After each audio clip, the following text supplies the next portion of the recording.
মাল পড়ে গেছে না কেন? না, মূল এলিগেশন যে অভিযোগ সেটা হচ্ছে তারা পর্নোগ্রাফি প্রস্তুত, পরিবহন এবং কেনাবেচা, ট্রান্সমিট এবং এই কাজে অন্যদেরকে উদ্বুদ্ধ করার অপরাধে তাদেরকে গ্রেপ্তার করা হয়েছে। তো আপনারা জানেন আমাদের বাংলাদেশ সোসাইটিতে আমরা বেশিরভাগ মুসলিম এবং আমাদের প্রত্যেকেরই একটা ধর্মীয়, সামাজিক, সাংস্কৃতিক মূল্যবোধ আমরা লালন করি। তো এরা হচ্ছে এই পর্নোগ্রাফিতে তারা ওয়ার্ল্ড ওয়াইড মোটামুটি বলতে পারেন যে চ্যাম্পিয়নশিপ অর্জন করছে। তো যেটা আমরা মনে করি যে আমাদের টোটাল নৈতিক মূল্যবোধের প্রতি আঘাত এবং আমাদেরকে ইন্টারন্যাশনাল সোসাইটিতে ডাউনগ্রেড করছে। এই জন্যে আমরা তাদেরকে অ্যারেস্ট করে পরবর্তীতে বিজ্ঞ আদালতে সোপর্দ করা হবে, তাদের বিরুদ্ধে আইনানুগ সকল ব্যবস্থা গ্রহণ করা হবে। তো এই হচ্ছে মোটামুটি বক্তব্য। যদি এখন আপনাদের প্রশ্ন থাকে তাহলে ইন ডিটেলস আমরা বলবো। আমার দুই সহযোগী সহ আমরা সবাই চেষ্টা করব আপনাদের সকল প্রশ্ন উত্তর দিতে।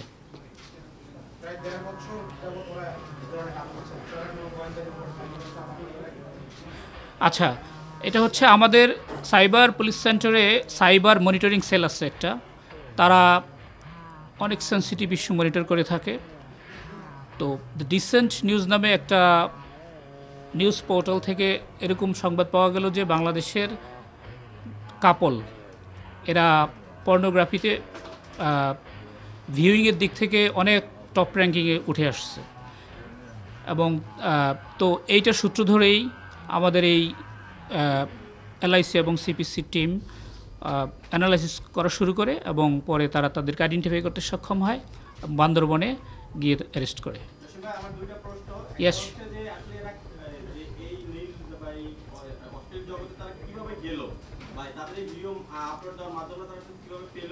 আর দ্বিতীয় প্রশ্ন হচ্ছে বাংলাদেশে এই ধরনের আরো ছোট বড় ঘটনা হলেও নানা ধরনের তারকাদের আমরা দেখতে পাই অনলাইনে। সেক্ষেত্রে তাদের বিরুদ্ধে পরবর্তী একটা ব্যবস্থা কি মিডিয়ার জন্য অপেক্ষা থাকবে না আপনারা ব্যবস্থা নেবেন? না, আমি তো আগেই বললাম যে আমাদের ডেডিকেটেড সাইবার পুলিশ সেন্টারে সাইবার মনিটরিং সেল আছে, যারা এই ধরনের সাইবার ওয়ার্ল্ডকে ব্যবহার করে অনেক ধরনের অপরাধ করে এদেরকে আমরা আইডেন্টিফাই করার চেষ্টা করি। তো আমরা শুধু মিডিয়ার দিকেই তাকিয়ে থাকি না, আমাদের হ্যাঁ, ইন এনি ওয়ে যদি ইনফরমেশন থাকে এবং সেটা যদি ফোরসিয়েবল হয়, সেটা আমরা বলি ইন্টেলিজেন্স, তার ভিত্তিতে আমরা অ্যান্টিসিপেট করি এবং যে সম্ভাব্য অপরাধকে যেমন আমরা ইন্টারভেনশনে সহযোগিতা করি, আবার অপরাধ হয়ে গেলে তাদেরকে অ্যারেস্ট করে আইনের আওতায় নিয়ে আসাই হচ্ছে আসলে সিআইডির আমাদের মূল বক্তব্য। হ্যাঁ হ্যাঁ,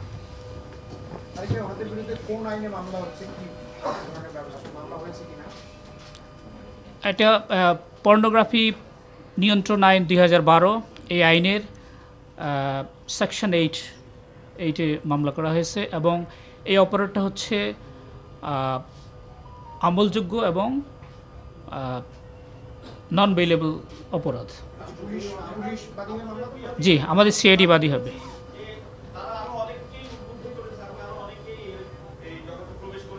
জি,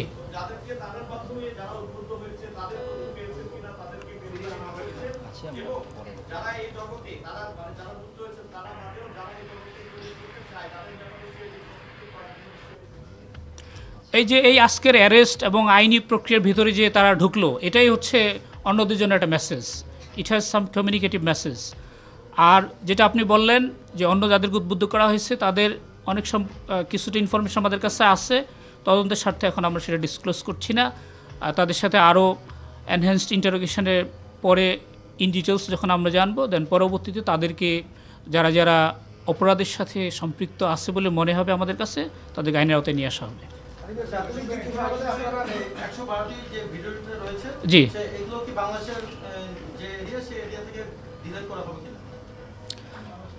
এগুলো আমাদের এরিয়া থেকে ডিলিট এবং এগুলোকে ডিফাঙ্কড করার জন্য, মানে আমাদের এখান থেকে যাতে সহজেই আমরা দেখতে না পাই, এই ব্যবস্থার জন্য আমরা চিঠি লিখব সংশ্লিষ্ট অর্গানাইজেশনকে।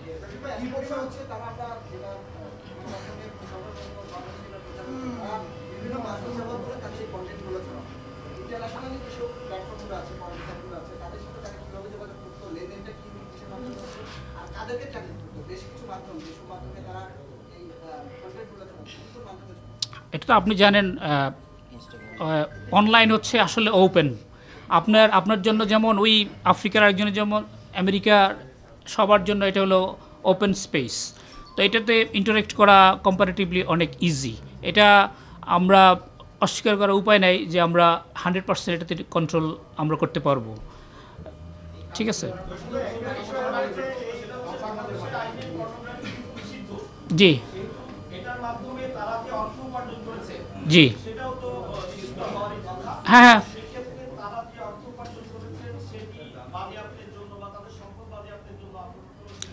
হ্যাঁ, চমৎকার প্রশ্ন। যদি যদি আমাদের পরবর্তী ইন্টারভিউর মাধ্যমে এমন তথ্য পাওয়া যায় যে তারা তাদের এই পর্নোগ্রাফির মাধ্যমে লব্ধ টাকা আমাদের মেইন স্ট্রিম ইকোনমিতে নিয়ে আসছে, অ্যাজ ইফ যে এখন এই টাকার মালিক তারা ভ্যালিড ওয়েতে ইনকাম করছে এরকম মনে হচ্ছে, কিন্তু আসলে এটা লিঙ্ক হচ্ছে ওই যে পর্নোগ্রাফি।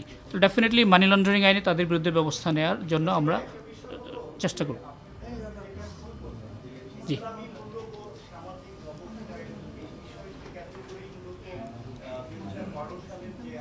জি জি,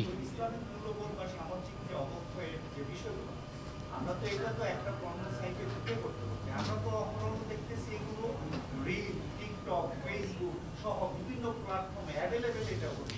ইভেন প্রকাশ্যে রাস্তায়, রিক্সায় প্রত্যেক জায়গায় এগুলো হচ্ছে। তো যদি মূল্যবোধের কথাটা বলেন, ইসলামিক বিষয়টা বলেন, সেক্ষেত্রে এসব ক্ষেত্রে আপনাদের আচ্ছা, যেটা আমাদের কিছু লিমিটেশন আছে, আপনাকে প্রথমে বলেছি যে দেখেন আইনটার নাম কি, পর্নোগ্রাফি নিয়ন্ত্রণ আইন। We can simply control it, কিন্তু আমরা পুরোপুরি এটাকে প্রিভেন্ট করতে পারবো, এটাকে এলিমিনেট করতে পারবো না। আর অনলাইন স্পেস হচ্ছে গ্লোবাল, আমরা এটা একটা পার্ট মাত্র। ঠিক আছে, সো আমরা চেষ্টা করব আমাদের দিক থেকে আমাদের সোসাইটির যে ইনটেক্ট ভ্যালিউজ সেটাকে আপহোল্ড করার জন্য সিআইডির উপরে যে পবিত্র দায়িত্ব সেটাই আমরা পালন করার চেষ্টা করতেছি। আদিক ভাই, এখন পর্যন্ত অর্থনৈতিকভাবে ওনারা কি এটা লাভবান হওয়ার জন্য কি পরিমাণ প্রদান করতো? আমরা ওই আইডিগুলো আইডেন্টিফাই করছি এবং তাদের লিঙ্ক পরিষ্কারভাবে পাওয়া গেছে। এই জন্যই প্রাথমিকভাবে তাদেরকে আমরা মানে বোঝা যাচ্ছে যে তারা এই অপরাধের সাথে যুক্ত। ঠিক আছে,